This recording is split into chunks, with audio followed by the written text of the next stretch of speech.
ఎటువంటి film background లేకున్నా assistant directors నుంచి హీరోలుగా ఎదిగిన టాలెంటెడ్ హీరోస్. అందులో ఫస్ట్గా నేచురల్ స్టార్ నాని.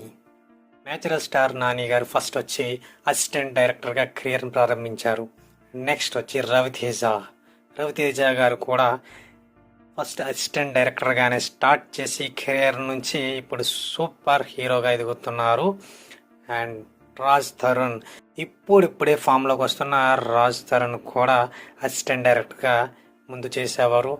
అండ్ అలాగే hero Siddharth and lover boy craze సంపాదించుకొని ఇప్పుడైతే సూపర్ హీరోగా ఎదుగుతున్నారు. అండ్ డైరెక్షన్ డిపార్ట్మెంట్లో కూడా ఉన్నారు. అండ్ నెక్స్ట్ వచ్చి నిఖిల్ సిద్ధార్థ్ ఇప్పుడిప్పుడే ప్యాన్ ఇండియా స్టార్గా ఎదుగుతున్న నిఖిల్ సిద్ధార్థ్ అనమాట.